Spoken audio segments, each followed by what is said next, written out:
السلام عليكم ورحمة الله وبركاته. مرحبا بكم أعزائي المتعلمين، سعيدة بلقائكم مرة أخرى في قناتكم التعليمية نافذة العلوم. في هذا الفيديو سوف نقوم بتصحيح نموذج آخر من نماذج امتحانات نيل شهادة السلك الإعدادي، امتحانات الجهوية الخاصة بالسنة الثالثة إعدادي لمادة علوم الحياة والأرض SVT، امتحان الموحد الجهوي للتاسعة كيف كنا كنقولوا قديما. هذا النموذج خاص بدورة يوليوز 2024 السنة الماضية لجهة طنجة تطوان الحسيمة باللغة الفرنسية.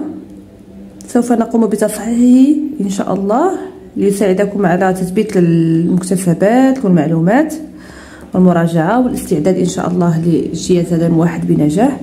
نتمنى التوفيق للجميع.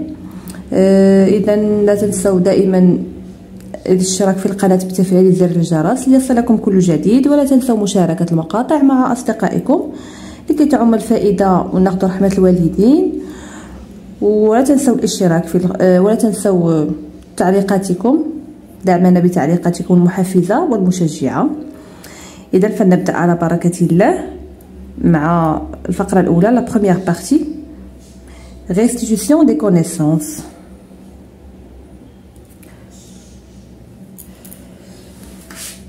Première question, bien premier exercice. Le document 1 présente un schéma de l'unité structurale et fonctionnelle du système nerveux.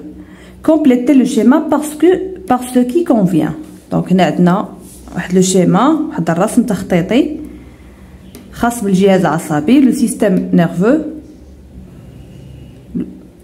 نحاولوا نملؤوه كل عضو ولا كل عنصر بالاسم المناسب له.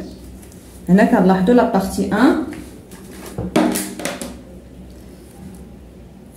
سميتها سيتوبلازم.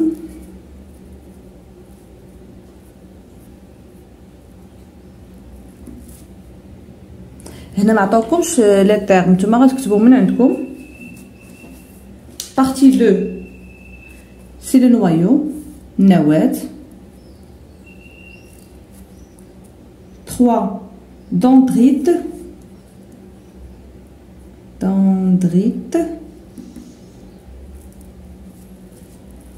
4 le corps cellulaire.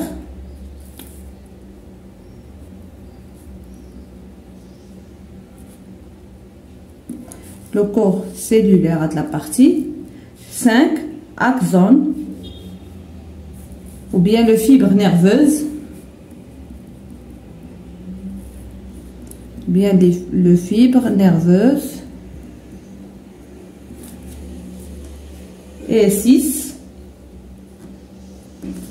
voilà 6, l'arborisation terminale.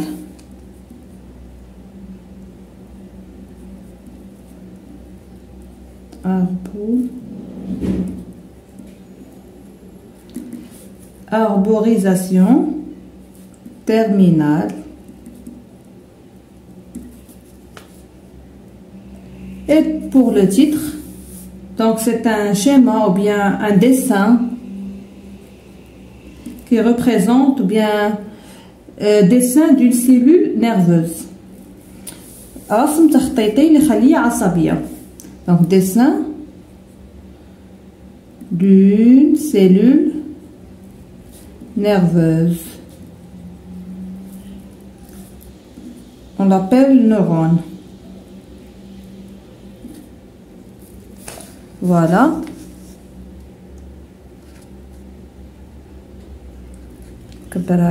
Donc عندنا le cytoplasme.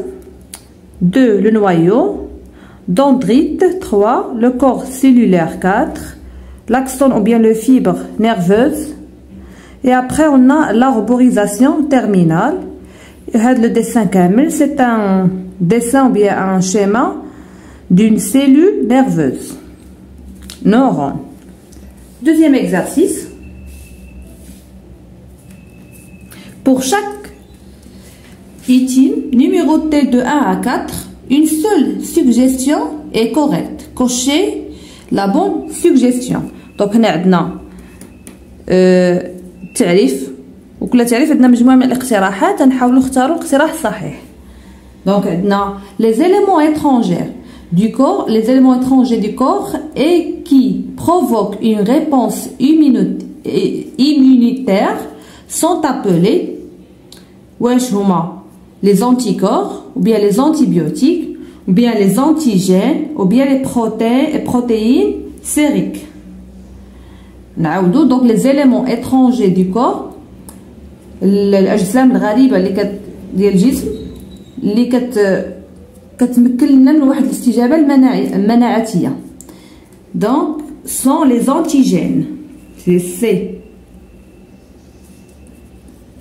sont des antigènes de une toxine. C'est quoi une toxine? Est-ce que c'est une substance produite par certaines bactéries, ou bien un anticorps, ou bien un virus de la grippe, ou bien une enveloppe qui entoure certaines bactéries? La toxine, c'est une substance produite par certaines bactéries. 3. La réponse inflammatoire se caractérise par une mémoire immunitaire, ou bien l'intervention des lymphocytes, ou bien par son orientation exclusive vers les champignons, ou bien l'intervention des cellules phagocytaires. Donc la réponse inflammatoire se caractérise par l'intervention des cellules phagocytaires. Et quatrième proposition, les lymphocytes sont produits au niveau de quoi? Donc, les lymphocytes sont produits au niveau de la rate, ou bien la moelle osseuse, ou bien thymus, ou bien ganglion. Donc, on a dit les lymphocytes sont produits au niveau de la rate, ou bien la moelle osseuse, ou bien thymus, ou bien ganglion lymphatique. Donc, les lymphocytes sont produits au niveau de la moelle osseuse. العقد اللمفاوية. Troisième exercice ou bien troisième question. Relie par une flèche chaque élément du groupe 1 à son correspondant au groupe 2. هنا عندنا deux groupes 1 et 2 غنحاولوا نصلوا بخط بين كل عنصر من الجروب 1 مع المقابل ديالو في الجروب 2. Le groupe 1 correspond aux cellules immunitaires. Le groupe 2, leurs fonctions principales. Donc, les fonctions principales des cellules immunitaires. Donc, on a 1, les polynucléaires. 2, les lymphocytes T8 tueuses. 3, les lymphocytes T4. 4, les plasmocytes. Et pour 2, on a la production des anticorps. B, réalisation de la phagocytose. C, activation de diverses cellules immunitaires. D, destruction des cellules infectées. Donc pour 1, les polynucléaires, leur fonction c'est la réalisation de la phagocytose. B, donc 1 à B. On a 2. Les lymphocytes T8 tueuses, leur fonction principale, c'est la destruction des cellules infectées. 3. Les lymphocytes T4, leur fonction principale, c'est l'activation de diverses cellules immunitaires, c'est C. Et il reste les plasmocytes, leur fonction c'est la production des anticorps. Voilà. L'exercice suivant. Réponds par vrai ou faux pour chacune des suggestions suivantes. on a 4 suggestions. La première, la consommation des drogues et des stimulants entraîne une augmentation des capacités du système nerveux. Donc on a dit que الاستهلاك les drogues مباشرة كيأثر ولا كيسرع من ارتفاع القدرة ديال الجهاز العصبي. C'est faux. Automatiquement c'est faux. Donc la consommation de drogue elle détruit le système nerveux. B. La racine postérieure du nerf sciatique conduit l'influx nerveux moteur et sensitif. La racine postérieure du nerf sciatique conduit l'influx nerveux moteur et sensitif. C'est faux. C. La plaque motrice est une zone de contact d'une fibre nerveuse avec des fibres musculaires. Donc on a la plaque motrice d'une zone de contact d'une fibre nerveuse avec des fibres musculaires. Oui, c'est vrai. Quand on a le contact mais les fibres nerveuses et la plaque motrice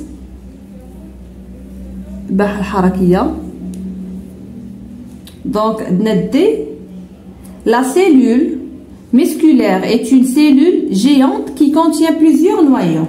Oui, c'est vrai. الخلية العضلية كنلقاو أنها كتكون مجموعة من النواة. Donc la cellule musculaire est une cellule géante qui contient plusieurs noyaux. C'est vrai. Nous sommes maintenant à la partie 2, deuxième partie, concerne le raisonnement scientifique et communication écrite et graphique. Là, il y a des graphes, des exercices, des situations. Donc, premier exercice, afin de dégager les caractéristiques de certaines activités nerveuses et d'étudier certains aspects des fonctions de relations chez l'être humain, on vous propose les données suivantes. En rentrant du travail, Khalid et son ami Ahmed ont eu un accident. Les examens médicaux ont révélé qu'Ahmed avait une blessée à l'arrière de la tête, ce qui a entraîné sa cécité malgré des yeux intacts. Khalid, quant à lui, a subi une blessure dans le bas du dos, entraînant une paralysie sans perte de sensibilité de sa jambe droite. Voilà. Donc, entraînant une paralysie sans perte de sensibilité de sa jambe droite. Première question. Proposez 2 hypothèses pour expliquer la perte de la vue chez Ahmed. Donc, nous allons نقرأ. Donc, afin de dégager. Donc, on va étudier certains aspects des fonctions de relations chez les êtres humains ou pour dégager les caractéristiques de certaines activités nerveuses. Mais les relations chez les êtres humains, donc on rentre du travail, كان راجعين من الخدمة خالد وأحمد داروا واحد لاكسيدون. donc après من إجراءات طبية كيكتشفوا أن أحمد عنده واحد la blessée à l'arrière de la tête. Il a été blessé à l'arrière de la tête dialogue, ce qui a entraîné sa cécité malgré des yeux intacts. Donc il a perdu la vue. Et Khalid, quant à lui, donc عنده واحد الضربة في اللور ديال راسو ما بقاش كيشوف. Il a perdu la vue. Khalid حتى هو عنده واحد الضربة في الاخر ديال الظهر ديالو تحت الظهر ديالو وعنده تسبب له في واحد الشلل بلا ما يفقد الحساسية ديال الرجل ديالو لا دغوات. دونك واخا هكاك راه باقي كيحس برجلو اليمنيه. Donc on va proposer deux hypothèses pour expliquer la perte de la vue chez Ahmed. Donc peut-être Ahmed elle a perdu la vue, peut-être que l'air visuel يعني الحساسيه البصريه الحاسه البصريه l'air visuel الباحه البصريه pardon a été endommagé.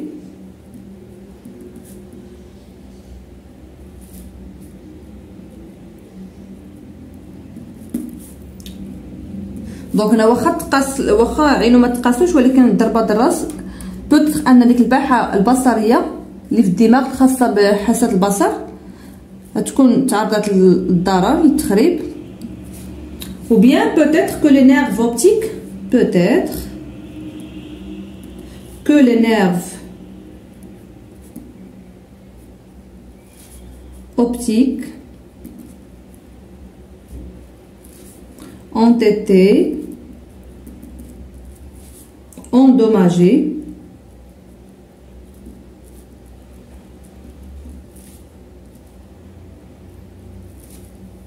ou ils ont subi d'une lésion. Donc parmi les hypothèses qu'on a proposées, donc peut-être que l'air visuel a été endommagé, يعني ممكن أن الباحة خاصة بالنظر بالبصر تعرضت للضرر التخريب والضرر. ou bien peut-être que les nerfs optiques أعصاب البصرية ont été endommagés aussi ou ils ont subi d'une lésion. donc تعرضوا للإصابة الشيء اللي خلى أن أحمد يفقد النظر ديالو. puis pour confirmer la raison de la perte de vision d'Ahmed, le médecin a réalisé des examens médicaux qui ont révélé que ses nerfs optiques ne sont pas atteints. Donc après le médecin دار إجراءات وفحوصات أخرى لقى أن les nerfs optiques ما تقاسوش. donc en se basant sur ces résultats déduire la cause de la perte de vision chez Ahmed. donc on va déduire la cause principale puisque les nerfs optiques ما تقاسوش. donc شنو اللي بقى له؟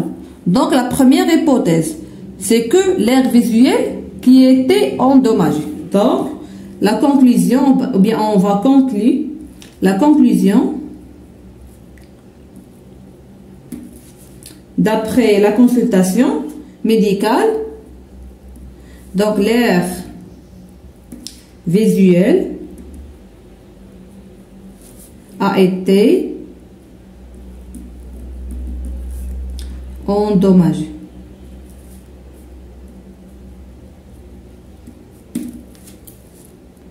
donc voilà, donc la conclusion d'après la consultation médicale est que c'est l'air visuel qui a été endommagé. donc الباحة البصرية هي اللي تعرضت للتلف. bien pour déterminer les causes de l'accident, Khalid a déclaré: alors que je conduisais, j'ai entendu mon téléphone sonner. Je me suis retourné pour le récupérer. En relevant les yeux, j'ai remarqué que la voiture avait dévié de la route. J'ai alors appuyé sur les freins, mais la voiture a glissé et c'est ainsi que l'accident s'est produit. donc هنا كيفسر لهم كيفاش وقعت لهم l'accident. شنو السبب ديال l'accident؟ سي التليفون. فوالا دونك دائما الهاتف هو اللي كيخرج على عباد الله سيرتو في الطريق واخا هو خرج لنا في الحياه ديالنا كاملين. دونك فوالا بور ديتيرميني لي كوز دو لاكسيدون. دابا حنا بغينا هنا نعرفوا الاسباب ديال الحادثه. خالد كيقول لهم انه صون التليفون ديالو، مشى بغا يجبد التليفون ديالو ويجاوب شويه، كيشوف ان الطوموبيل بدات كتهرب به، ملي بغا يفرالي لقى صافي الطوموبيل راها زلقات به مشات. دونك دو compléter le tableau suivant pour déterminer les caractéristiques des activités nerveuses réalisées par Khalid au moment de l'accident. Voilà, هنا بغينا نحددوا الأنشطة اللي قام بها الجهاز العصبي ديالو في هذا لو مومون فاش صنع له التليفون ديالو، بغا يرجع يجيبو، بغا يجيبو، بغا. المهم on va remplir le tableau. On a ici les activités nerveuses. type d'activité nerveuse et la nature de direction de l'influx nerveux. Voilà, j'ai entendu mon téléphone sonner. Donc, le type de cette activité, c'est une sensibilité consciente. J'ai entendu. Donc, sensibilité consciente. Voilà, la nature et direction de l'influx nerveux. Donc, on a le flux nerveux sensitif central. Donc, on a automatiquement, on a dit le flux nerveux sensitif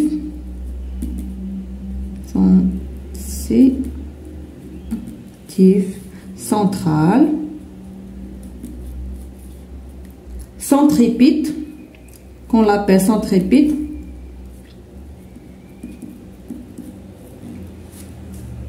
Voilà, deuxième activité, j'ai appuyé sur les freins. Donc, naya, قام بواحد الحركة في واحد le moment de réflexe. Donc, c'est une motricité ou bien mouvement volontaire. Donc, motricité. Donc, mouvement. Motricité volontaire. حركة إرادية، تحركية إرادية. Et la nature et direction de l'influx nerveux, c'est le flux nerveux moteur. Donc, on a le flux nerveux moteur. Centrifuge.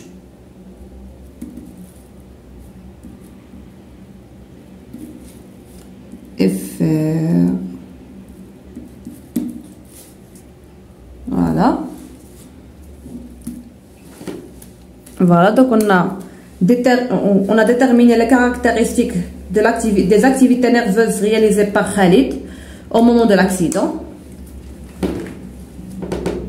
Donc, afin de déterminer la cause de la paralysie de la jambe droite et le maintien de sa sensibilité chez Khalid, nous proposons les expériences de section représentées dans le document 1. Voilà le document 1. Zone de section. On a la racine postérieure, racine antérieure, le nerf sciatique.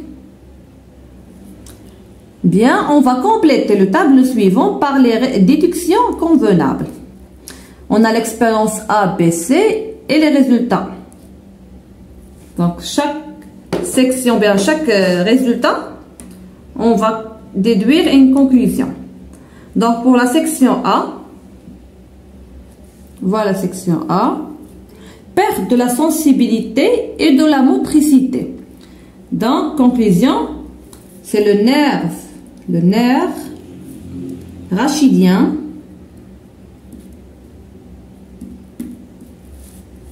et un nerf mixte est un nerf mixte sensitif et moteur en même temps. Donc, on a sensitive, حسي وحركي في نفس الوقت. Sensitive et moteur en même temps.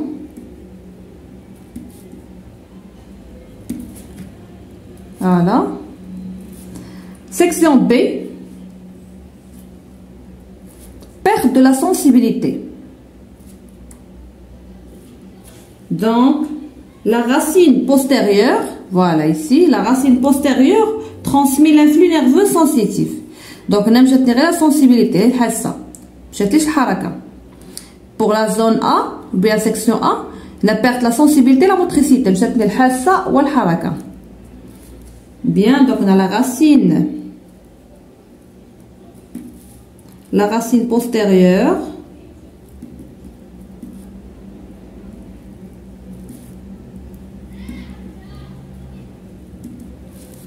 transmet l'influx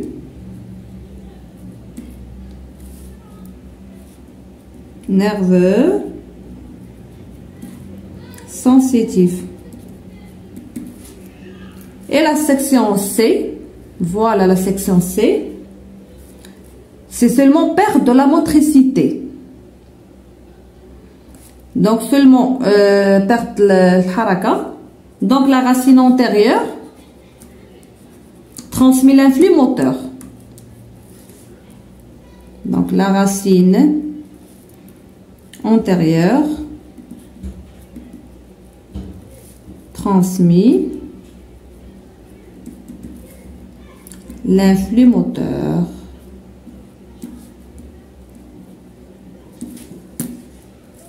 Voilà, on a complété ce tableau. Passons maintenant à la partie suivante. La page 3. 4. En se basant sur vos réponses précédentes, expliquez la paralysie de la jambe droite et le maintien de sa sensibilité chez Khalid. Donc نرجعوا للاجابات ديالنا السابقه ونحاولوا نشرحوا الشلل اللي وقع في لا جامب droite ديال خالد avec sa sensibilité. Donc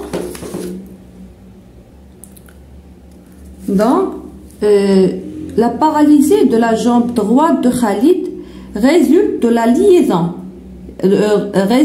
lésion de la racine antérieure, entraînant un arrêt de la transmission des signaux moteurs, des influx moteurs, tandis que la conservation de la sensation est due à la préservation de la racine postérieure intacte.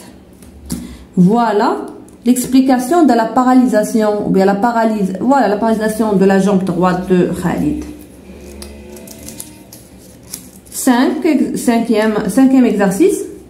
Complétez le schéma ci-dessous en indiquant les éléments impliqués lors du mouvement volontaire effectué par Khalid.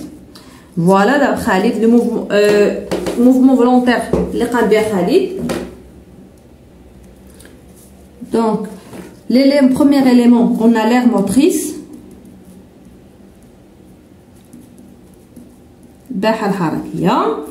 Puis on a le nerf moteur. Plus la moelle épinière.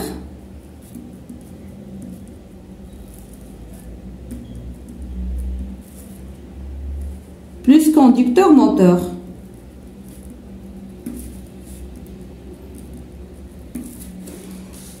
On a le muscle اللي كتستجيب للحركه muscle العضله organe effecteur donc هو العضو اللي غيقوم بالحركه donc organe effecteur عضله تستجيب للحركه للسياله العصبيه et puis appuie sur les freins et là appuie sur les freins.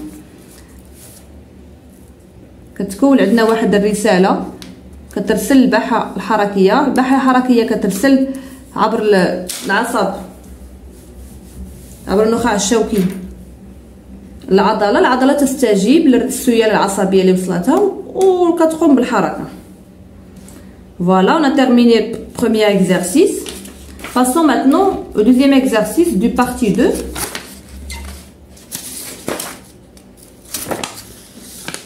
Voilà. Les microbes sont en contact permanent avec notre organisme. Lorsqu'ils traversent les barrières naturelles de l'organisme, ils déclenchent une réponse immunitaire. Parmi ces microbes, on trouve les bacilles tétaniques, Clostridium tétani, qui lorsqu'ils pénètrent dans l'organisme sécrètent une toxine qui perturbe le fonctionnement du système nerveux, entraînant une contraction continue des muscles, ce qui conduit à une raideur du corps et par conséquent met à la vie du patient en danger. Pour identifier certains aspects de la réponse immunitaire induite par le corps humain contre ces bacilles, nous présentons les données suivantes. Le document 1 présente les résultats des expériences effectuées sur 4 souris. Voilà, on a 4 souris. Déjà, de l'exercice, il parle des microbes. Donc, l'organisme ديالنا déjà حنا معرضين لي ميكروب بارتو، والجهاز المناعي ديالنا كيقوم بواحد الاستجابه مناعيه سور لو شون ملي كيتعرضوا لواحد، ملي كيكون عندنا واحد الاصابه بواحد الميكروبات. parmi les microbes هنا عندنا لي باسيل تيتانيك. voilà les bacilles tétaniques عصية الكزاز. Lorsqu'il pénètre dans l'organisme, sécrète une toxine qui perturbe le fonctionnement du système nerveux. Donc, ملي كتدخلوا ملي كيتقاس الجهاز بعصية الكزاز كيوقع واحد البيرتورباسيون، واحد بحال كيتخربق لو فونكسيونمون دو سيستيم نيرفو. الجهاز العصبي كيتعرض لواحد التلف، واحد الضرر qui entraîne une contraction continue des muscles, ce qui conduit à une raideur du corps. Et par conséquent met la vie du patient en danger. Donc اللي كيخلي ان العضلات كلها كيوقع عليها واحد الشلل، ابري كيولي الانسان في خطر. قاموا واحد التجربه على 4 ديال الفيران.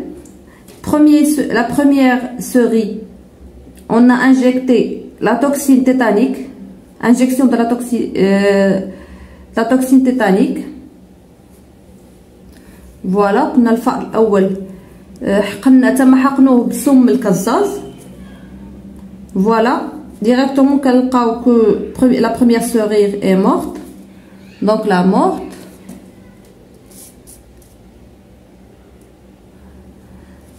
Deuxième série, l'injection de l'anatoxine tétanique.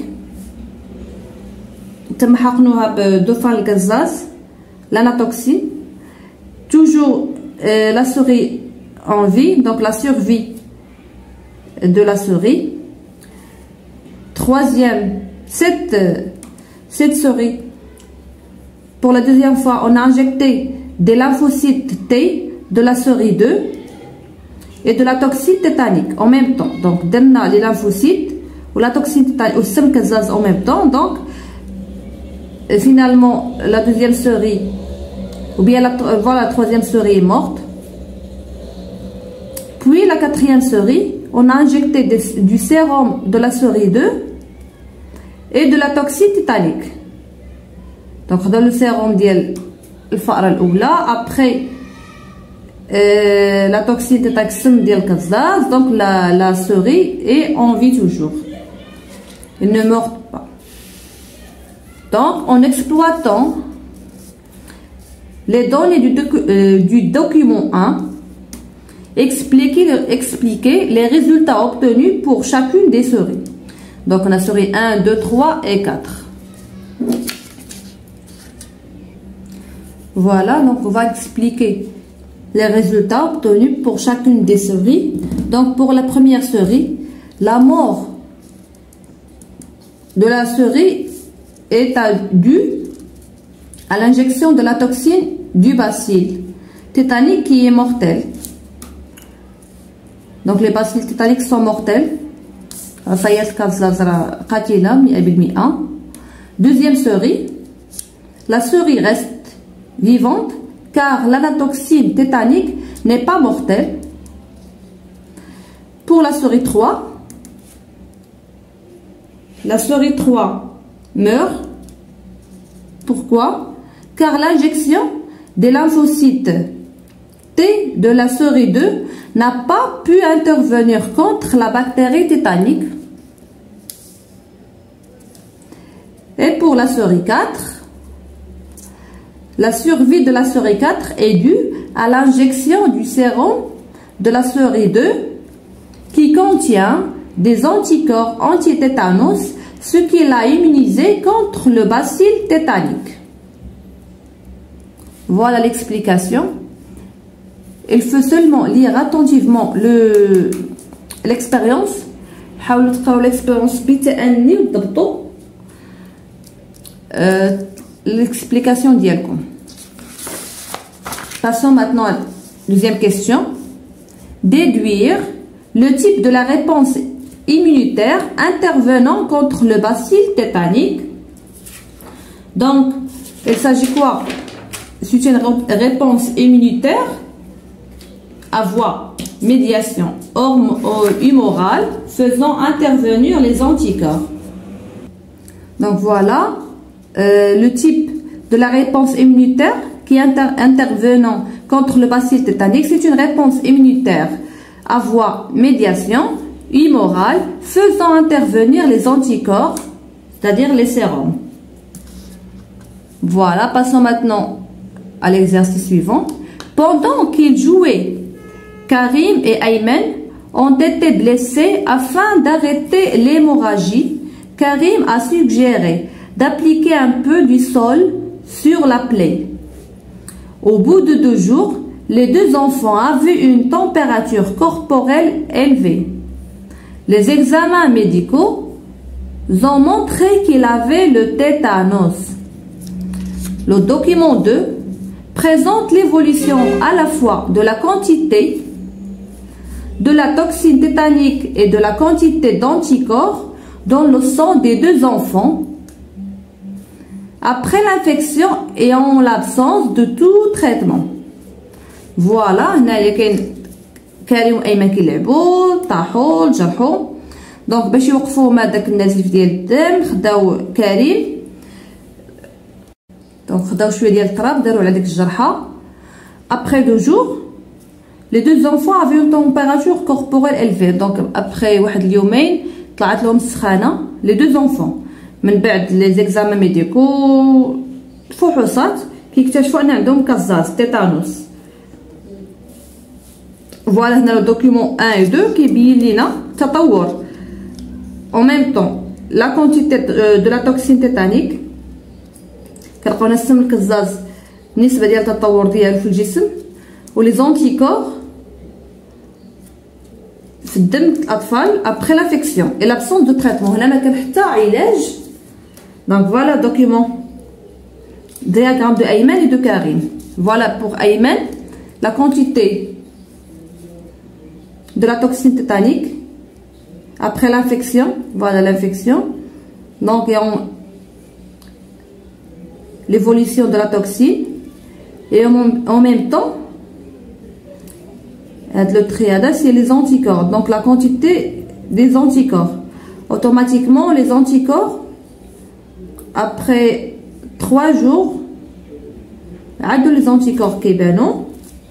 Et pour Karim après l'infection, donc automatiquement les anticorps هما اللي بانوا directement presque après l'infection.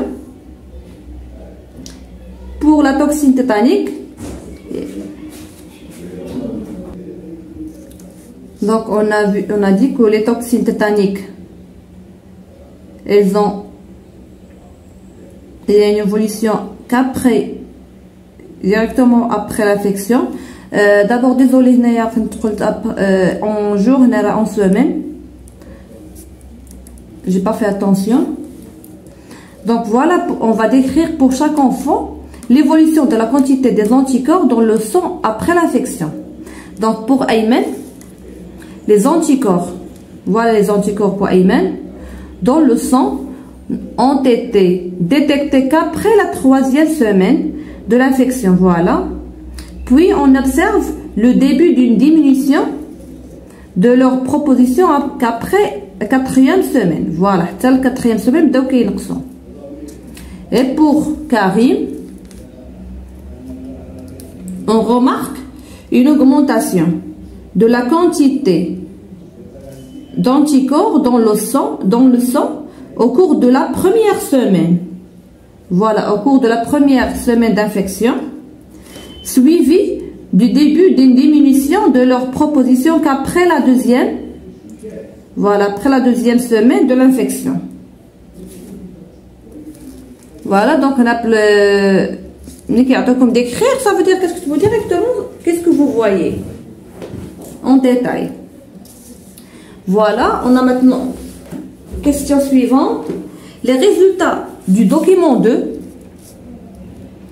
suggèrent que l'un des 2 enfants avait soit déjà été infecté par le bacille tétanique, soit avait été vacciné contre le tétanos. déterminez et justifiant votre réponse l'enfant concerné. Voilà, il y a une différence entre ces deux enfants. Karim, les anticorps banon dès la première semaine après directement l'infection. Pour Ayman, non. Presque 3 semaines كلها عادوا كيبانوا les anticorps في الجسم ديالو. Donc c'est Karim, l'enfant concerné هنايا هو Karim. Car dès l'infection, il a une réponse immédiate. Donc après l'infection, quand il y a une استجابة مباشرة, une grande quantité d'anticorps dans le sang, cela s'explique par la mémoire immunitaire permettent de reconnaître tout antigène déjà rencontré, ce qui rend la réponse immunitaire plus rapide et plus efficace. Donc, soit l'enfant derrière un vaccin, soit déjà tétanos. Donc voilà, les résultats du document 2 suggèrent que donc voilà, Karim, c'est l'enfant concerné et l'enfant concerné, car dès l'infection, il y a une réponse immédiate avec une grande quantité d'anticorps dans le sang. Cela s'explique par la mémoire, permettent de reconnaître tout antigène déjà rencontré dans le corps, donc ce qui rend la réponse immunitaire plus rapide et plus efficace. Et voilà, 4e question, la dernière. Le médecin traitant a prescrit 2 traitements. Le premier est l'utilisation des désinfectants. Le second est l'utilisation de désinfectants en plus de recevoir un sérum antitétanique. À partir des données précédentes et de vos connaissances, déterminez en justifiant votre réponse l'enfant concerné par le second traitement. Voilà, automatiquement l'enfant concerné par le second traitement Ayman, qui va utiliser des désinfectants et un sérum antitétanique. Parce que le corps dialo déjà il n'est pas vacciné avant. Voilà, donc on a dit que l'enfant concerné par ce sérum, par l'utilisation des désinfectants et le sérum anti-tétanique, c'est Ayman. Donc l'explication, Ayman n'est pas vacciné. Donc alors, elle nécessite une injection de sérum contenant des anticorps. Donc le sérum sérothérapie, donc contenant des anticorps prêts à neutraliser la toxine tétanique.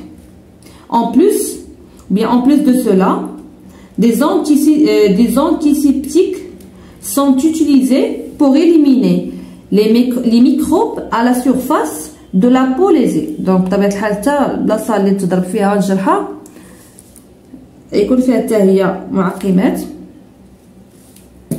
وبهذا نكون قد انهينا هذا النموذج. واخا هو الفيديو شويه طويل، ولكن راه حاولت ما امكن نفسر ونبسطوا الامور. نموذج ممتع شيق و خاصو غير شويه ديال التركيز مع الوضعيات. فوالا، بهذا نكون قد انهينا تصحيح هذا النموذج المقترح لنيل شهاده السلك الاعدادي الامتحان الجهوي موحد الخاص بماده العلوم الحياه والارض لجهه طنجه تطوان حسيمه. اتمنى ان يساعدكم هذا النموذج على تثبيت المكتسبات والمعارف والمعلومات اللي راجعتو طيله السنه. اذا نستودعكم الله الذي لا تضيع ودائعه، ودائما فضلا وليس امرا لا تنسوا الاشتراك في القناه بتفعيل زر الجرس ليصلكم كل جديد، ولا تنسوا مشاركه المقاطع مع اصدقائكم لكي تعم الفائده للجميع. واستودعكم الله الذي لا تضيع ودائعه.